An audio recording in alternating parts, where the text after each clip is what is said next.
दरावट dam bill आखिर 8 साल के बाद फुल हो चुका है और स्पिलवे से पानी का इखराज होना शुरू हो गया है। इतनी बारिशें हुई हैं कि आज छोटे से लेकर बड़े डैम तक सारे डैम फुल हो चुके हैं। स्पिलवे के नज़ारे मैं आपको दिखा देता हूँ, बड़े शानदार नज़ारे हैं, बड़े खूबसूरत नज़ारे हैं और ऐसे नज़ारे आपको बड़े कम देखने को मिलेंगे। स्पिलवे से पानी निकला, सीधा नहर की सूरत में आगे गया, जमीनों को सैराब करता हुआ जाएगा और दरिया सिंध में जाकर गिर जाएगा। इसका जो कैचमेंट एरिया है वो तकरीबन 20,17,000 एकड़ पर मुहित है। इस डैम को बनाया गया था 2014 में, जबकि इसकी जो पानी की गुंजाइश है यानी कि अभी 1,20,000 इसका जो पानी है वो जखीरा किया जा चुका है और ये पानी तकरीबन कई सालों तक ज़राई अराजी को सैराब कर सकेगा। अस्सलाम वालेकुम, चलते फिरते मैं आपको खुश आमदीद कहता हूँ। इस वक्त मैं मौजूद हूँ सिंध के जामशोरो डिस्ट्रिक्ट में। दरावट डैम बिल आखिर 8 साल के बाद फुल हो चुका है और स्पिलवे से पानी का इखराज होना शुरू हो गया है। देखें इसका जो नज़ारा है वो बड़ा दिलकश है। इसके जो दरवाजे हैं डैम के वो बड़े दिलकश दरवाजे बनाए गए हैं। मतलब जब डैम का पानी जब गिरता है स्पिलवे से तो इसके जो नज़ारे हैं ये बड़े खूबसूरत हैं। और दूसरी चीज़ मैं आपको ये भी बताना चाहता हूँ, देखें इस डैम को बनाया गया था 2014 में और तकरीबन 8 साल के बाद 2020 में कितनी बारिशें हुई थी, उसमें भी बारिशों में भी ये डैम नहीं भरा था, मगर 2022 में ये डैम जो कि दरावट डैम है इस वक्त फुल हो चुका है। स्पिलवे से पानी का इखराज होना शुरू हो गया। देखें ये जो पानी का जो इखराज हो रहा है, इसकी जो ज़मीनें हैं जहां जहां से ये पानी गुजरेगा, ये वैसे दरिया सिंध की तरफ जाता है। बहुत सारे लोग आते हैं कहते हैं कराची की तरफ बढ़ रहा है, नूरियाबाद तक पहुंच गया है, ये हो गया है, वो हो गया है। सारी बातें झूठ पर मबनी हैं।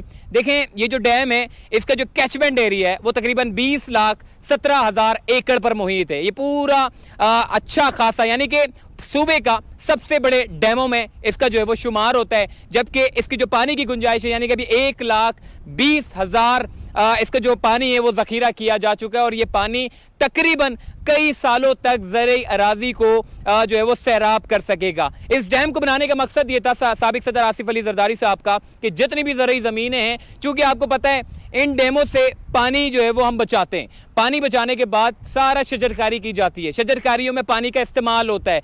पानी ना होने की वजह से शजरकारी नहीं होती, ज़मीनें सारी बंजर हो जाती हैं, जिसकी वजह से फल सब्जियां उगाना बड़ा मुश्किल काम होता है। तो ऐसी सूरत में उन्होंने ये सोचा कि क्यों ना जामशोरो में ये पूरा पहाड़ी सिलसिला है, अगर मेरे बैक साइड की तरफ देखें पहाड़ी सिलसिले का खालिस्तान पानी बारिश का यहाँ आकर जमा होता है, यहाँ से नहर की सूरत में, जो कि 8 साल के बाद। वैसे ये भी तासुर दिया जा रहा था कि ये जो डैम बनाया गया है ये बिल्कुल मुर्दा है, इस डैम को बनाने का कोई फ़ायदा ही नहीं था। मगर हमने ये देखा कि 8 साल के बाद देखिए क्लाइमेट चेंज हो रहा है, कुछ नहीं पता कौन सा डैम कब भर जाए, कौन सा सूखा हुआ डैम है और वो ओवरफ्लो होना शुरू हो जाए। कहा यह जाता था कि यहाँ पर रेनफॉल जितनी भी जो बारिशें हैं यहाँ का जो सिस्टम है बड़ा कम है, जिसकी वजह से ये डैम भरना बड़ा मुश्किल काम है और बिला वजह में ये डैम बना दिया है। इसकी हमने ये भी देखा है कि अब जो कि 8 साल के बाद बिल आखिर ये डैम ओवरफ्लो हुआ और ये अब जैसे जैसे जहां जहां पानी गुजरता हुआ जा रहा है, आज तक कभी भी यहाँ पर पानी जो है वो गुजरता हुआ नहीं गया नहर की सूरत में, क्योंकि वजह यह है कि स्पिलवे से पानी निकला, सीधा नहर की सूरत में आगे गया, जमीनों को सैराब करता हुआ जाएगा और दरिया सिंध में जाकर गिर जाएगा। इस डैम की अगर वैसे ही बात करें, देखें 25,000 एकड़ यानी कि ज़राई ज़मीन को जो है वो फ़ायदा होगा। ये एक बहुत बड़ी ज़मीन होती है और जितनी भी शजरकारी की जाएगी उससे शहरियों को जो है वो सब्जियां मिलती हैं और जितनी ज़्यादा सब्जियां होंगी उतना ज़्यादा फ़ायदा होगा, जितनी शॉर्टेज होगी क्योंकि सैलाब ज़्यादा आ रहा है जिसकी वजह से सारी शजरकारियाँ ख़राब हो गई, तहस नहस हो गया, तबाह हो गया, तो उसके बाद फिर ये सारा इम्पैक्ट पड़ता है सब्जियों के ऊपर। देखें डैम बनाना क्यों बड़ा ज़रूरी है। अब मैं बात करता हूँ तरबेला डैम, पाकिस्तान का सबसे बड़ा तरबेला डैम है जो अब फुल हो चुका है और इसके फुल होने की वजह से अभी मैं वैसे ही आपको बता दूं, देखें 28 तकरीबन कोई 20 मई की ये खबरें थी, जितने भी माहिरीन हैं ये कहते हैं 50% पानी जो है वो कम हो चुका है पूरे पाकिस्तान में, ये किल्लत आ चुकी है। उसके बाद फिर तकरीबन ये 28 मई की खबरें थी, 20 मई को ये पता चला तरबेला डैम में जो गुंजाइश है 0.344 मिलियन फीट तक पानी रह गया है। मतलब आप ये देखें 0.344 कुछ भी नहीं है।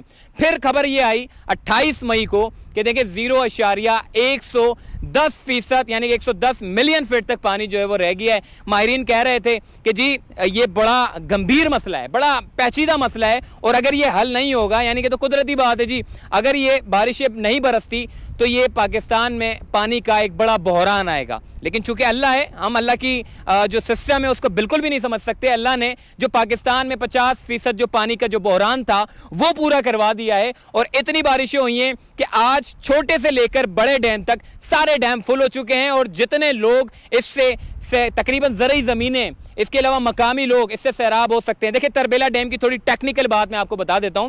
2017 में तरबेला डैम का जब सर्वे किया गया था तो उसमें बताया यह गया कि तरबेला डैम में 40% पानी को जखीरा करने की जो है वो गुंजाइश खत्म हो चुकी है। ये क्यों खत्म हुई? देखिए तरबेला डैम तकरीबन 1976 में जो है वो फंक्शनल हुआ है, और 76 से लेकर 2022 तक अब तक चल रहा है। तरबेला डैम पाकिस्तान का सबसे बड़ा डैम है और ये डैम भर गया है, तो बड़ी खुशनसीबी वाली बात है। मगर 40% का जो पानी जो जखीरा करने का जो हिस्सा था वो कम हो चुका है। उसकी सबसे बड़ी वजह यह है, देखें ये जो पानी आप देख रहे हैं पीछे मेरे, ये पानी अपने साथ रेत और मिट्टी लेकर आता है। जितनी भी रेत और मिट्टी होती है वो नीचे बैठ जाती है, इसकी तह में चली जाती है, और पानी निकल के आगे चला जाता है। इसी तरीके से कई साल जैसे जैसे वक्त गुजरता है तो उसके बाद ये रेत और मिट्टी जो है वो बढ़ती चली जाती है, और डैम की जो पानी की जो जखीरा करने की जो गुंजाइश होती है वो कम हो जाती है। तो उसके ऊपर इन्होंने सोचा कि क्यों ना इस मिट्टी और रेत का जो है वो निकाला जाए। इसको निकालने से जो है वो इसकी जो पानी की जो गुंजाइश है वो ज़्यादा बढ़ जाएगी। माहिरीन ने कहा देखें ये एक कुदरती अमल है, जब पीछे से पानी आता है तो रेत और मिट्टी लेकर आता है, और अगर इसको हम इसका डिसॉल्टिंग करते हैं, उसको निकालते हैं, तो ये बहुत सारे नुकसानात लेकर आएगी। एक महंगा अमल भी है और ये बड़ा नुकसानदेह होगा। तो ये सोचा गया कि क्यों ना तरबेला डैम की जो ऊंचाई है उसको ऊपर कर देते हैं। फिर इन्होंने सोचा कि अगर इसकी ऊंचाई को ऊपर करते हैं तो ये भी एक नुकसान होगा। तो उन्होंने ये फैसला किया, ये जो दियामेर और बादशाह डैम जो बन रहा है, देखें इसकी मैं अफादियत आपको बता रहा हूँ कितना ज़रूरी है। दियामेर और बादशाह डैम के बनने से ये जितना भी पानी है जो तरबेला डैम में जाता है उसकी रेत और मिट्टी ऑटोमेटिक कम हो सकती है। तो माहिरीन ने कहा कि इसको छेड़ना मुनासिब नहीं है, इसकी जो रेत और मिट्टी है तरबेला ये दियामेर और बादशाह डैम के बनने से ऑटोमेटिक कम हो जाएगी। देखें ये जो तरबेला डैम है इसका जो पानी का जो सोर्स है ये मेन ग्लेशियर है। स्कर्दू से जो ग्लेशियर पिघलते हैं तो उसके बाद ये पानी आता है तरबेला डैम में शामिल होता है। तो माहिरीन ये कहते हैं कि क्लाइमेट चेंज होने की वजह से जितने भी जो बादल हैं ये हटते नहीं हैं, धूप पड़ती नहीं है ग्लेशियर पे, जिसकी वजह से ग्लेशियर पिघलते नहीं है और तरबेला डैम मुसलसल खाली होता चला जाता है। तो यही वजह है कि क्लाइमेट चेंज होने की वजह से पानी जो है वो खासा जो है वो कमी देखने को मिलती है पाकिस्तान में। तो जैसे ही ये जो तरबेला डैम है जिसका ग्लेशियर पिघलता है, पानी जाता है ग्लेशियर की वजह से तरबेला डैम फुल हो जाता है। उसके बाद फिर हमने देखा है कि एक मंगला डैम की अगर बात करूं तो उसका जो ज़्यादातर सोर्स होता है वो बारिश और बर्फबारी से होता है। जितनी भी बर्फबारी पिघलती है बारिश का पानी होता है उधर मंगला डैम में जाके गिरता है। तो ये हमारे पास पाकिस्तान के दो बड़े सोर्स है, एक मंगला डैम और एक तरबेला डैम। इसके नीचे ये सोचा गया है कि तरबेला डैम का जो 40% हिस्सा जो जखीरा नहीं कर पा रहा उसको बचाने के लिए जो दरिया सिंध के अतराफ में जितने जो जगह हैं वहाँ पर डैम बनाए जाएं ताकि तरबेला डैम का पानी दरिया सिंध से निकलकर उसको डैम की सूरत में जो है वो हम महफूज बना सके। दूसरी चीज़ हमने ये भी देखी है कि ये जो दरावट डैम है, देखें ये सूबे का सबसे बड़ा डैम में शुमार इसका होता है। अब दरावट डैम की अगर मैं वैसे ही बात करूँ, अगर ये डैम ना बनाया जाता हो तो ज़रई ज़मीन को पानी मिलना बड़ा मुश्किल होता। तो आसिफ अली जरदारी साहब ने यह फैसला किया कि इस डैम को बनाने के लिए बड़ा ज़रूरी है और इन्होंने 9.4 अरब रुपए की लागत से इस पूरे डैम को जो है वो बनाया। जबकि दादू की अगर मैं बात करूं, जो 9 माह पहले मैंने नई गाज डैम के बारे में आपको बताया था जिसको 2015 में फंक्शनल होना था मगर वो ना हो सका। उसकी वजह यह है कि कुछ काम ना होने की वजह से या फिर कुछ वजूहात की वजह से जो है वो डैम नामुकम्मल हो सका। लेकिन अब चूंकि वहां पर 2021 में जब मैंने वीडियो बनाई थी तो वहां पर काम बड़ी तेजी के साथ चल रहा था, उसके जो मामलात थे वो पूरे सीधे हो चुके हैं और इंशाअल्लाह 1 आध 2 सालों में नई गाज डैम भी जब बन जाएगा तो उसके बाद वहां का जितना भी पानी है जो पहाड़ी सिलसिले का पानी उतरता है उसको भी डैम की सूरत में पानी को जो है वो महफूज बनाया जा सकता है। जबकि पूरे पाकिस्तान में क्लाइमेट चेंज होने की वजह से पाकिस्तान किल्लत आब का जो है वो बड़ा शिकार है, और किल्लत आब के शिकार को दूर करने के लिए अब हुकूमत को बड़े बड़े काम सोचने होंगे, बड़े बड़े इकदाम उठाने होंगे, जिसकी वजह से ये जितने भी डैम है, चाहे वो छोटे डैम हो बड़े डैम हो, मगर बड़े डैम के ऊपर सबसे ज़्यादा काम करने की बड़ी अशद ज़रूरत है, ताकि ये जो जितना भी KPK से निकलकर पानी सारा दरिया सिंध की तरफ आता है, और दरिया सिंध वाले जितने भी जो सिंध के लोग हैं, जो शजरकारी करते हैं, ज़रूरी ज़मीनें भी हैं, मकामी लोग भी हैं, फिर उसके अलावा मुख्तलिफ डिस्ट्रिक्ट है जहाँ पर पानी का जो है वो बुनियादी जो ज़रूरत है वो पूरा नहीं हो सकता। मगर अब तमाम लोगों को, तमाम स्टेक होल्डर्स को बैठना होगा, और उसके बाद जितने भी ये जो डैम्स हैं, जितने भी जो छोटे डैम्स हैं या बड़े डैम्स हैं, उनके ऊपर काम अगर रुके हुए हैं तो उसके ऊपर काम होने की बड़ी अच्छी ज़रूरत है। बाकी ये जो डैम है, देखें अभी क्योंकि स्पिलवे का पानी गिर रहा है, जिसकी वजह से यहाँ पर जो है वो 144 दफ़ा 144 नाफिज है।